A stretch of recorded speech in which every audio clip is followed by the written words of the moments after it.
प्रभु गुण गाता हूँ, श्रीपाल और मैना रानी की शुभ पावन कथा सुनाता हूँ। भाग्य और पुरुषार्थ प्रबल हो, सहज काम बन जाता है, मैना का मान बढ़ जाता है, साता में बदले साता है।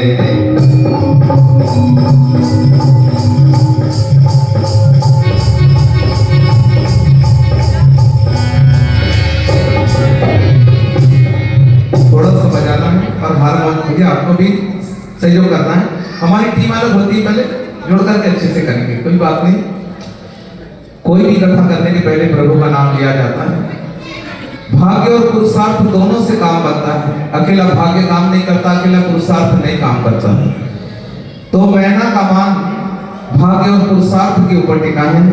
आते हैं सुख और दुख दोनों आते जाते रहते हैं, सुख दुख दोनों ही जीवन में आते जाते रहते हैं, और तटस्थ हो देखो दोनों को ज्ञानी ध्यानी कहते हैं। अब ध्यान लगाकर कथा सुनो, मैं तुमको आज सुनाता हूँ, ग्रंथों से चुनकर पुण्य कली माला का हार सजाता हूँ।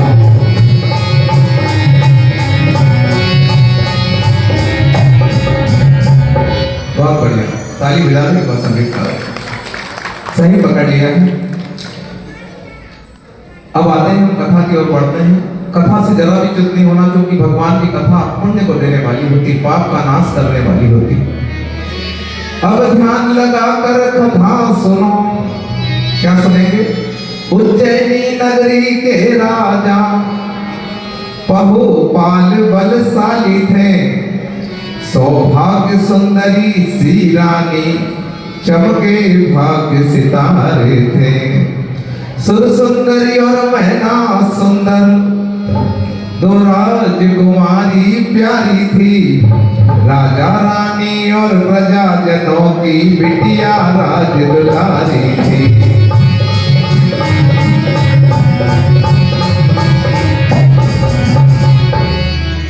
कथा प्रारंभ होती है उज्जैनी नगरी।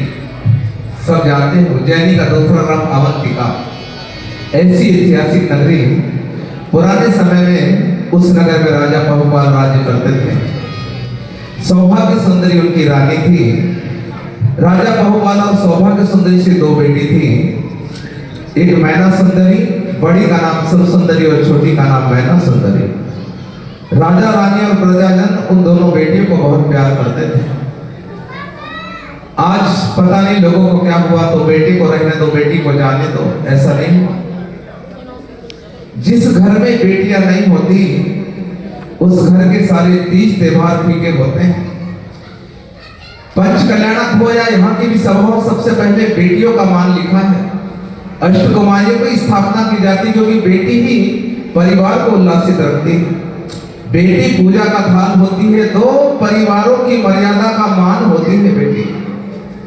बेटी मायके में अपने पिता की मर्यादा को सुरक्षित रहती है, और ससुराल में अपने कुल की आन बान शान को बरकरार रखती है, उसका नाम बेटी है। ऐसी ही बेटियां सुर सुंदरी और मैना सुंदरी, जिन्हें प्रजाजन बड़े प्रेम से रखा करते थे। आते हैं बेटियां धीरे धीरे बहुत बड़ी हुई।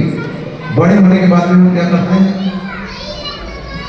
अपनी बेटी को कॉन्वेंट में डाल देते हैं, पर उनके माता पिता ने ऐसा नहीं किया।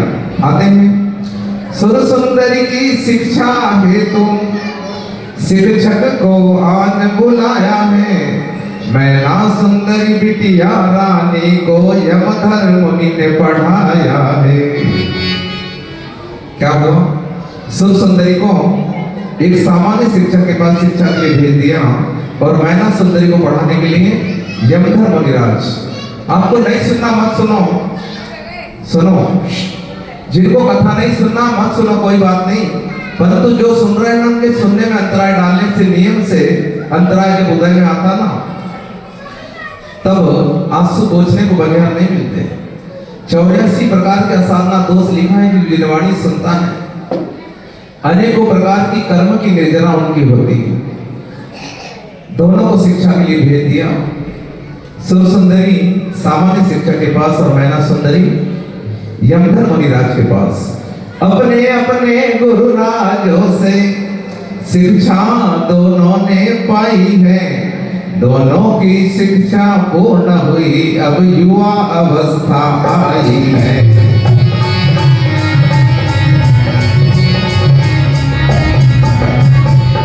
बेटियां बहुत जल्दी बढ़ती हैं, बेटे थोड़े आराम से बढ़ते हैं, ऐसा नहीं बोलते हो? बेटों की जात कद्दू के जैसी होती है और बेटियों की जात लौकी के जैसी होती है। आज छोटी सी दिखती है बेल में, कल बहुत बड़ी हो जाती है। माता पिता नहीं सोचते कि हमारी बेटी तो अभी हमारी बेटी ही है, परंतु परिवार वाले कहते हैं कि बेटी बड़ी हो गई भैया, कब हाथ पीले करोगे? नहीं बोलते हैं। बस ऐसे ही पढ़ते पढ़ते दोनों बेटियां युवा अवस्था को हो गई। एक दिन राजा के समीप दोनों बेटियां बैठी थी। घटना क्या घटती है? एक दिवस राज कन्या वो से राजा जी ने एक प्रश्न किया, अरे किसके भाग से तुम्हें बताओ सुविधा का अंबार मिला। राजा के मन में बात आई, बेटे से पूछा कि बेटियों बताओ कि जो सुख सुविधाएं मिली तुम्हें किसके भाग से मिली है? तो सुर सुंदरी कहती है, बड़ी बेटी सुर सुंदरी ने कहा पिता से, तुमसे ही सुख सारे हैं, मैं तुम्हारे भाग से खाती हूँ, तुम काबिल पिता हमारे हो।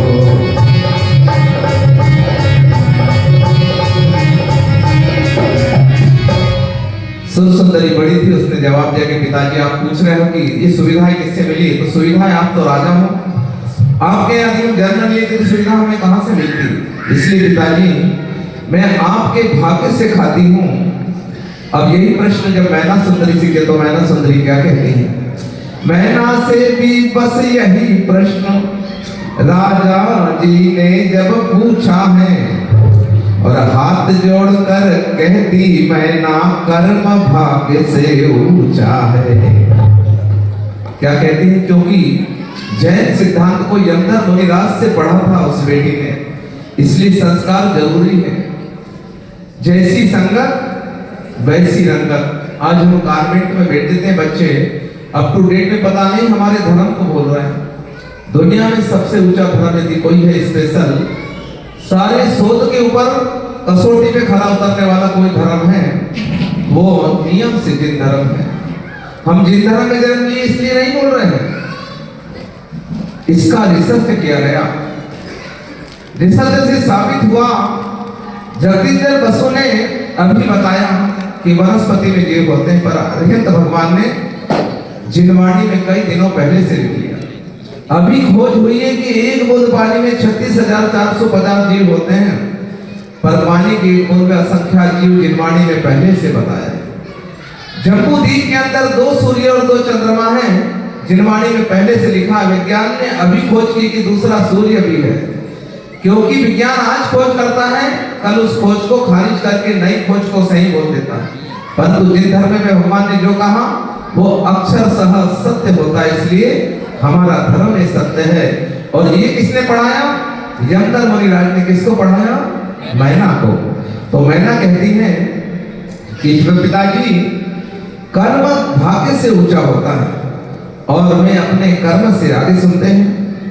कर्म भाग्य निर्माता है, सुख दुख दोनों का दाता है, मेरे कर्मों से सुख मिला मुझे, नहीं कोई भाग्य विधाता है।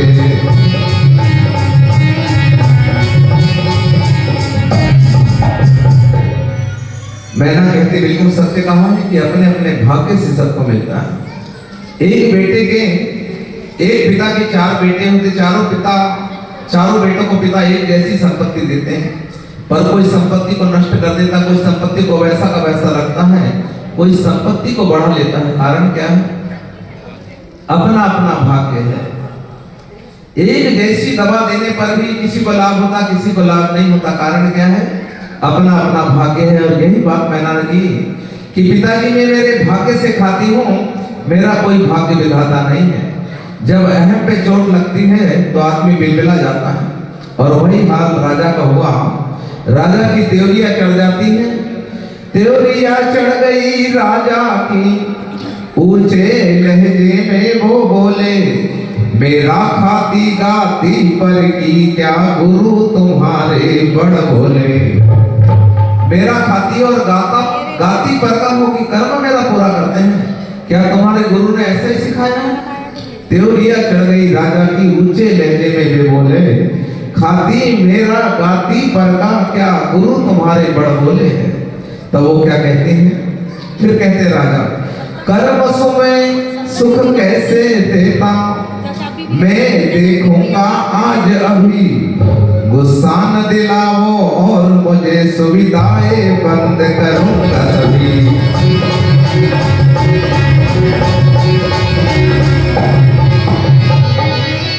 पिता क्रोधित हो जाते, कहते हैं कि मुझे गुस्सा ना दिलाओ, तुम्हारा कर्म कैसा मैं देखता हूं, आज से तुम्हारी सारी सुविधाएं बंद कर दूंगा, तब पता चलेगा कि कर्म तुम्हारे कर्म से खाती हो या मेरे भाग्य से खाती हो। तब वो हाथ जोड़कर कहती है, शांत शांत हो जाओ पिताजी, कर्ता बुद्धि ठीक नहीं। आचार्य जी भी कहते हैं कि कर्ता बुद्धि ठीक नहीं है। शांत शांत हो जाओ पिताजी, कर्ता बुद्धि ठीक नहीं, और कर्म ही सुख दुख देते हैं, अरे सदगुरु की सच सीख यही। कर्म कर्म कह करके, राजा कहते हो, अरे कर्म कर्म कह करके और न मुझे चिढ़ाओ तुम, और बस बस बिल्कुल तुम चुप रहना, माथा न मेरा खाओ।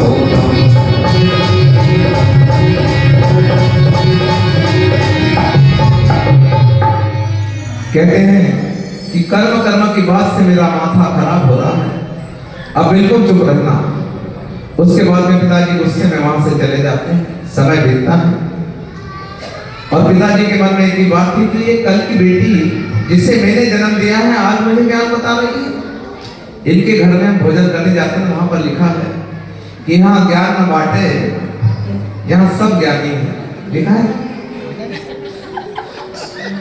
हम जहां जाते हैं कुछ न कुछ काम की बातें लिखा है वहां पर, यहाँ ज्ञान न बांटे, यहाँ सब ज्ञानी है। यही बात पिताजी के दिमाग में आई कि ये छोटी सी बेटी मुझे ज्ञान दे रही है, परंतु ज्ञान छोटे बड़े का भेद नहीं करता।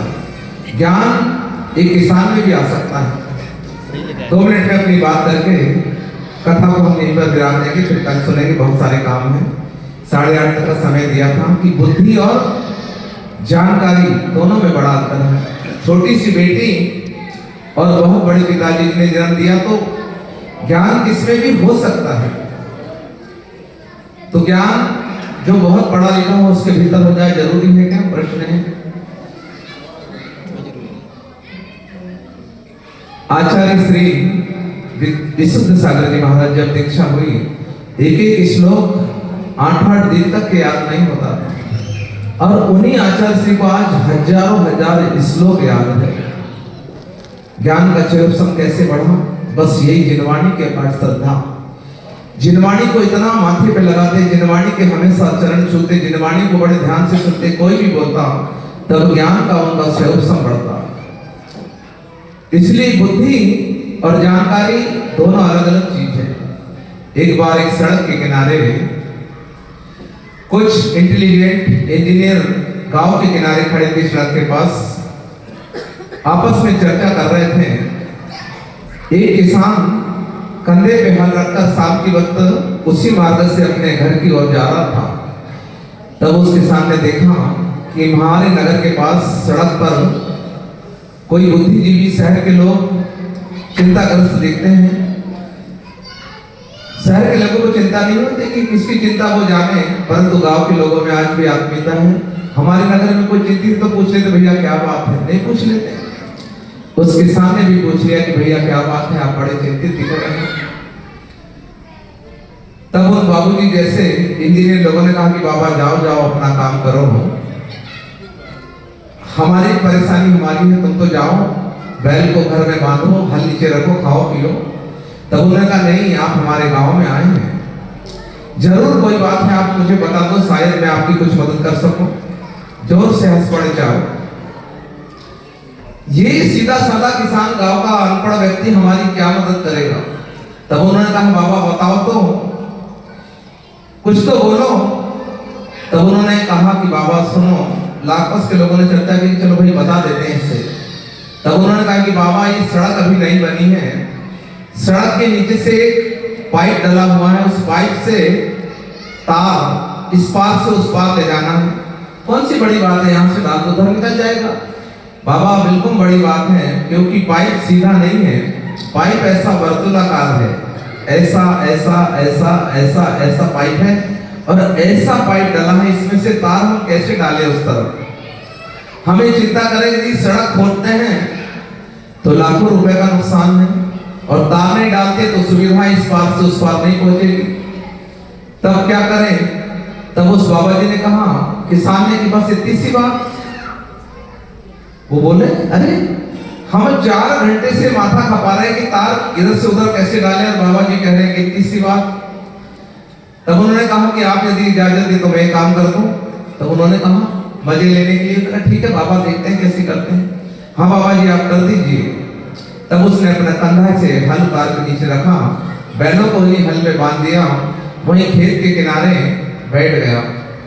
किसानों के पास कंधे पे गमछा होता है, उन्होंने अपने कंधे का गमछा निकाला और खेत के पास में चूहे का बिल था, चूहे के बिल के पास बैठ गए, और जैसे चूहा बाहर आया गमछा डालकर उस चूहे को पकड़ लिया। चूहे को पकड़कर चूहे की पूंछ में एक धागा बांधा, और वो धागा तार में बांध दिया, और चूहे को उस वर्तुलाकार पाइप जो ऐसा ऐसा था उसके मुख पे रख दिया, जोर से ताली बजाई, और चूहा उस वर्तुलाकार में ऐसा उछल उछल के भागने लगा, और उसके पीछे पीछे तार भी इस पार से उस पार हो गया।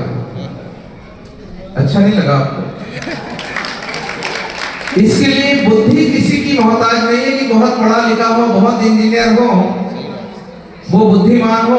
बुद्धि एक किसान में भी हो सकती है। ज्ञानवती माता जी बहुत पढ़ी लिखी है क्या? 4 जमात मात्र पास हैं, 200 से अधिक महाग्रंथों का सृजन जिन्होंने किया। विशुद्धमती माता की आचार्य स्वयं बोलते हैं कि 4ठी क्लास पास है, त्रिलोक सार जैसे ग्रंथ की महाटीका लिखी है।